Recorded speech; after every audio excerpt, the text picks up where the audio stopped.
Good morning. Good morning Sethu. ഓണക്കാലമാണ്. പത്രങ്ങളിൽ വാർത്തകൾ പൊതുവെ അല്പം പ്രധാന വാർത്തകൾ ഒക്കെ കുറഞ്ഞു വരികയാണ്. അതായത് ഈ വലിയ ഹോട്ട് ന്യൂസുകളൊക്കെ കുറയുന്നു. അതുകൊണ്ട് ചില വിഷയങ്ങളൊക്കെ പത്രങ്ങൾ ക്യാമ്പയിനായും മറ്റും പിടിക്കുന്ന ഒരു സമയമാണ്.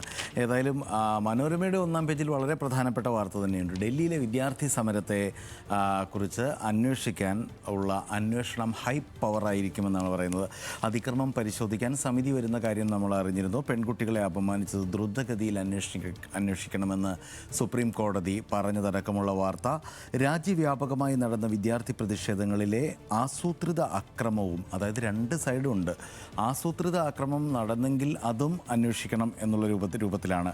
പെൺകുട്ടികൾക്കെതിരായ അപമാനം, അതിക്രമം എന്നിവയും മുൻഗണന നൽകി അന്വേഷിക്കണമെന്നാണ് സുപ്രീം കോടതി ഉത്തരവിട്ടിരിക്കുന്നത്. ജന്തർ മന്ദറിലെ CJP സമരമടക്കമുള്ള പ്രതിഷേധങ്ങളിൽ സ്വതന്ത്രാന്വേഷണത്തിന് ഉത്തരവിട്ട 5 അംഗ ഉന്നതാധികാര സമിതിയെ ഉത്തരവിട്ടുകൊണ്ട് നിയോഗിച്ചിരിക്കുകയാണ്. പോലീസിനും അർദ്ധസൈനിക വിഭാഗങ്ങൾക്കും നേരെയുണ്ടായ അക്രമവും പൊതുമുതൽ നശിപ്പിച്ചതും പരിശോധിക്കണം. അതേപോലെ തന്നെ ഈ പെൺകുട്ടികൾക്കെതിരെ പോലീസ് നടത്തിയ അതിക്രമം, അതേപോലെ പെല്ലറ്റ് പ്രയോഗമടക്കം ഉള്ള കാര്യങ്ങൾ അന്വേഷിക്കണം. ചുരുക്കത്തിൽ രണ്ട് ഭാഗത്തിൻ്റെയും വാദങ്ങൾ വിശദമായി കേൾക്കാനാണ് ഇപ്പോൾ ഈ ഹൈ പവർ ഉന്നതാധികാര സമിതിയുടെ അന്വേഷണം വരാനിരിക്കുന്നത്.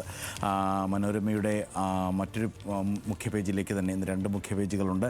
ചെന്നാൽ ഒരു ഓണച്ചിത്രം മുൻ പേജിൽ തന്നെ കൊടുത്തിട്ടുണ്ട്. ഓണം റിച്ചായി എന്നാണ് ആ ചിത്രം. അതായത് ആട്ടവും പാട്ടുമായി ചേച്ചിമാരുടെ ആഘോഷം മതിലിനപ്പുറം നടക്കുമ്പോൾ സെയിൻറ്റ് തെരേസ സ്കൂളിലെ 4ാം ക്ലാസ്സുകാരി റിച്ചലിന് അടങ്ങിയിരിക്കാൻ ആയില്ല. അവളുടെ ആഗ്രഹം കോളേജിലെ ചേച്ചിമാർ സാധിച്ചു കൊടുത്തു. വീൽ ചെയറിൽ കോളേജിലെത്തിയ റിച്ചൽ നൃത്തം ചെയ്യുന്ന ചേച്ചിമാർക്കിടയിൽ തൻ്റെ സന്തോഷം പ്രകടമാക്കി. ഇൻക്ലൂസീവ്നെസ്സിൻ്റെ ആ ഒരു ഭംഗി പൂർണ്ണമായും വെളിവാക്കുന്ന ഒരു ചിത്രം വളരെ പ്രാധാന്യത്തോടെ 3 കോളം വീതിയിൽ മനോരമ മുൻ പേജിൽ തന്നെ കൊടുത്തിരിക്കുന്നു. മഹാബലിപുരത്ത് ദക്ഷിണേന്ത്യൻ കൗൺസിൽ, അതായത് മുഖ്യമന്ത്രിമാരുടെ മീറ്റിംഗ് നടന്നുകൊണ്ടിരിക്കുകയാണ്. അതിൽ മുല്ലപ്പെരിയാർ വിഷയമായത് ഇപ്പോൾ വലിയ വാർത്തയാണ് എല്ലായിടത്തും. വിട്ടുകൊടുക്കാതെ സതീശൻ, മുൻ നിലപാടിൽ തന്നെ വിജയ്, അതായത് തമിഴ്നാടിൻ്റെ മുൻ നിലപാടിൽ തന്നെ വിജയ് എന്നുള്ള വാർത്തയും മനോരമ വലിയ പ്രാധാന്യത്തോടെ കൊടുക്കുന്നു. മുല്ലപ്പെരിയാറിൽ പുതിയ അണക്കെട്ട് വേണമെന്ന് തമിഴ്നാട് മുഖ്യമന്ത്രി ജോസഫ് വിജയിൻ്റെ സാന്നിധ്യത്തിൽ മുഖ്യമന്ത്രി VD സതീശൻ ആവർത്തിച്ചു. കേന്ദ്ര ആഭ്യന്തരമന്ത്രി അമിത്ഷായുടെ അധ്യക്ഷതയിൽ മഹാബലിപുരത്ത് ചേർന്ന ദക്ഷിണേന്ത്യൻ മുഖ്യമന്ത്രിമാരുടെ യോഗത്തിൽ ഈ ആവശ്യത്തിന് മറുപടിയായി മുല്ലപ്പെരിയാർ അണക്കെട്ടിൻ്റെ ജലനിരപ്പ് 152 അടിയാക്കി ഉയർത്തണമെന്ന് വിജയും ആവശ്യപ്പെട്ടു. ഒരേ സമയം പഴയ നിലപാടിൽ 2 സംസ്ഥാനങ്ങളും ഉറച്ചു നിൽക്കുകയാണ്. വിജയ് മുഖ്യമന്ത്രിയായതിനു ശേഷം ഉള്ള സമീപനം മുൻ സർക്കാരുകളുടേത് തന്നെ മുല്ലപ്പെരിയാറിൻ്റെ കാര്യത്തിൽ അതങ്ങനെ തന്നെ തുടരുന്നു. മാതൃഭൂമിയുടെ മുഖ്യവാർത്ത മിസൈലും ബോംബും ഇനി സ്വകാര്യം എന്നാണ്. പ്രതിരോധ ഉത്പാദനം സ്വകാര്യ മേഖലയിലേക്ക്, നേരത്തെ റോക്കറ്റിൻ്റെ അതായത് ISRO സ്വകാര്യ മേഖലയിലേക്ക്, നമ്മുടെ PSLVയും ഒക്കെ അടക്കം സ്വകാര്യ മേഖലയിലേക്ക് മാറുന്ന കാര്യം നമ്മൾ കുറേ നാളായി തന്നെ നമ്മുടെ ബഹിരാകാശ ഗവേഷണ മേഖലയിലുണ്ട്. ഇപ്പോൾ പ്രതിരോധ മേഖലയിലും മിസൈലും ബോംബും ഇനി സ്വകാര്യമാണ്. പ്രതിരോധ ഉത്പാദനം സ്വകാര്യ മേഖലയിലേക്ക് എന്നുള്ളതാണ് വാർത്ത.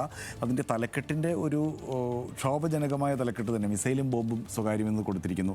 പ്രതിരോധ ചരിത്രത്തിൽ ആദ്യമായി ആണവായുധ ശേഷിയുള്ളതടക്കം തന്ത്രപ്രധാന മിസൈലുകളുടെയും ബോംബുകളുടെയും നിർമ്മാണം സ്വകാര്യ മേഖലയിലേക്ക് വരികയാണ്. പ്രതിരോധ ഉത്പാദന മേഖലയിൽ സ്വകാര്യ പങ്കാളിത്തം വർദ്ധിപ്പിക്കാനാണ് ഈ നിർണായക നീക്കം എന്നുള്ള വാർത്ത, ദേശീയ പ്രാധാന്യമുള്ള വാർത്ത ഒന്നാമത്തെ വാർത്തയായി മുൻ പേജിൽ തന്നെ കൊടുത്തിരിക്കുന്നു. 5ാം പേജിലേക്ക് ചെന്നാൽ സോണിയാഗാന്ധിയുടെ പുസ്തക പ്രകാശനം സംബന്ധിച്ച് രാഹുൽ ഗാന്ധി നടത്തിയ പരാമർശം അത് അദ്ദേഹം വളരെ വൈകാരികമായിട്ടാണ് അതേക്കുറിച്ച് പറഞ്ഞത്. ആ വാർത്ത ഇൻസൈറ്റിൽ കൊടുത്തിരിക്കുന്നു. അമ്മ എത്രമാത്രം സഹിച്ചു എന്ന് എനിക്കും പ്രിയങ്കയ്ക്കും മാത്രമേ അറിയൂ. രാഹുൽ ഗാന്ധിയുടെ വാക്കുകളാണ് സോണിയയെപ്പറ്റി. അച്ഛൻ്റെ പപ്പയുടെ വേർപാടിന് ശേഷം എത്രമാത്രം ബുദ്ധിമുട്ടേറിയതായിരുന്നു അമ്മയുടെ ജീവിതമെന്ന് ഞങ്ങൾക്കേ അറിയൂ. സോണിയാഗാന്ധിയുടെ ഓർമ്മ പുസ്തകം അടുത്തു തന്നെ പ്രസിദ്ധീകരിക്കാനിരിക്കെ അമ്മയുടെ ജീവിതത്തെയും സഹനത്തെയും കുറിച്ച് പറയുകയാണ് മകൻ രാഹുൽ ഗാന്ധി. അമ്മയെയും അച്ഛനെയും അവസാനമായി ഞാൻ ഒരുമിച്ച് കണ്ടിട്ട് 35 വർഷങ്ങളായി. അച്ഛൻ വിട പറഞ്ഞ ആ ദിനത്തിനു ശേഷം ജീവിതം മുന്നോട്ട് വെച്ച എല്ലാ പ്രതിസന്ധികളെയും അപാരമായ ധൈര്യത്തോടെയും അന്തസ്സോടെയും അമ്മ നേരിടുന്നത് ഞാൻ കാണുകയാണ്. എക്സിലെ കുറിപ്പിൽ രാഹുൽ ഗാന്ധി പറഞ്ഞ ആ വൈകാരികമായ കുറിപ്പിനെ വൈകാരികമായി തന്നെ പരിഭാഷപ്പെടുത്തി മാതൃഭൂമി വാർത്തയാക്കിയിരിക്കുന്നു. അതിനൊപ്പം തന്നെ തൂഫാൻ കസറുന്നു എന്ന് മറ്റൊരു വാർത്തയുണ്ട്.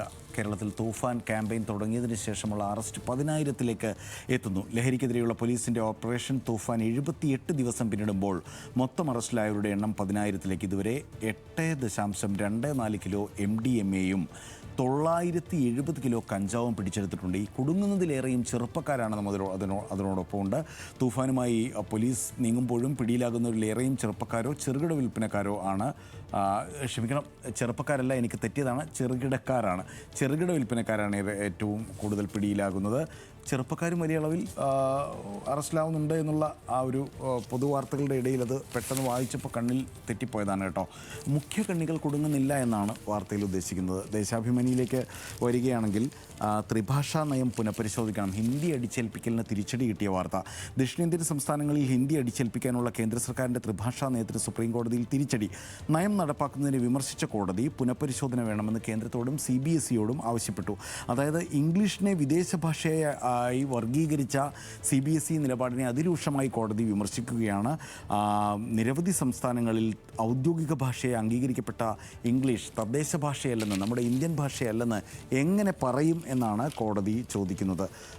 ദേശാഭിമാനിയുടെ ഇന്നത്തെ എഡിറ്റോറിയൽ ഇതിനകം തന്നെ വാർത്തയായി കഴിഞ്ഞിട്ടുണ്ട്. ഇഡിയുടെ രാഷ്ട്രീയ വേട്ട വിലപ്പോകില്ല. എക്സാലോജിക് കേസിൽ വീണ ടിയെ പിന്തുണച്ചുകൊണ്ട് ദേശാഭിമാനി മുഖപ്രസംഗം തന്നെ എഴുതിയിരിക്കുന്നു എന്നുള്ളതാണ് പ്രത്യേകത. അന്വേഷണ ഏജൻസികളെ പ്രതിപക്ഷത്തിനെതിരെ ഉപയോഗിക്കുന്ന പ്രവണത കേന്ദ്ര അധികാരികളുടെ ഭാഗത്തുനിന്ന് പലപ്പോഴും ഉണ്ടായിട്ടുണ്ട് എന്നൊക്കെ പറഞ്ഞ് തുടങ്ങി. അത് പതുക്കെ എക്സാലോജിക് കേസിനെ പേരെടുത്ത് പറഞ്ഞില്ലെങ്കിലും അന്വേഷണ ഏജൻസികൾ ആരോപണം ഉന്നയിക്കുന്നത് കൊണ്ട് മാത്രം ഒരാൾ കുറ്റവാളിയാകുന്നില്ല.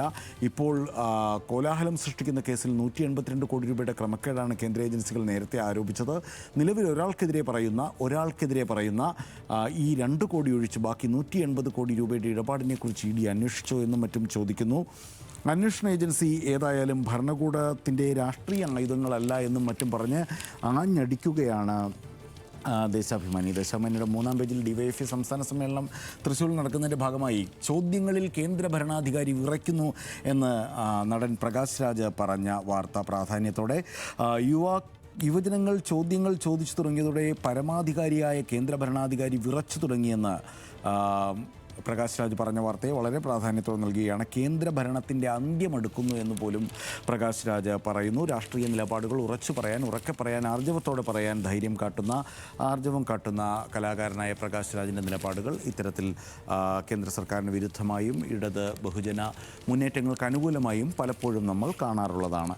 വീക്ഷണത്തിലേക്ക് വന്നാൽ വീക്ഷണത്തിൻ്റെ മുഖപ്രസംഗം എടുത്തു തന്നെ തുടങ്ങണം. ഇതേ വിഷയം, എക്സാലോജിക് വിഷയം തന്നെയാണ് വീക്ഷണം മുഖപ്രസംഗമാക്കിയിരിക്കുന്നത്.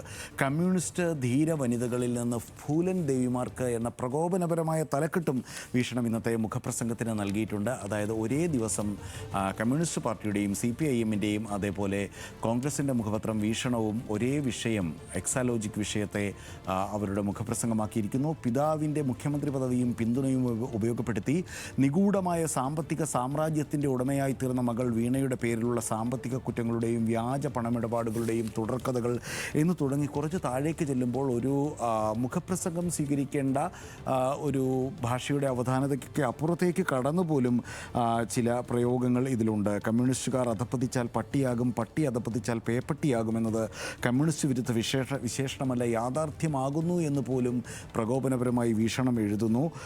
ആൺപെൺ വ്യത്യാസമില്ലാത്ത ആസക്തിയിലാണ് CPIM. കമ്മ്യൂണിസ്റ്റ് ചരിത്രത്തിലെ ധീരവനിതകളുടെ പാതയല്ല അവർ പിന്തുടർന്നത്, ചമ്പൽക്കാട്ടിലെ ഫൂലൻ ദേവിമാരുടെ കാലടിപ്പാടുകളാണ് എന്നും മറ്റും പ്രകോപനപരമായ ഭാഷയിലാണ് വീക്ഷണത്തിൻ്റെ ഇന്നത്തെ മുഖപ്രസംഗം ഉള്ളത്.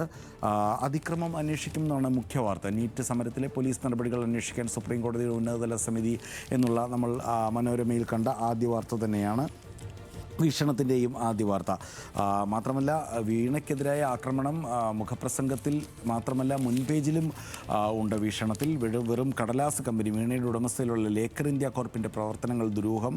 CMR എക്സാലോജിക് കേസുമായി ബന്ധപ്പെട്ട് എൻഫോഴ്സ്മെൻറ്റ് ഡയറക്ടറേറ്റ് അന്വേഷണത്തിൽ പരാമർശിക്കപ്പെട്ട ലേക്കർ ഇന്ത്യ കോർപ്പറേഷൻ്റെ പ്രവർത്തനങ്ങൾ സംബന്ധിച്ച കൂടുതൽ ചോദ്യങ്ങൾ ഉയരുന്നു എന്നും മറ്റും വീക്ഷണത്തിൽ ഉണ്ട്.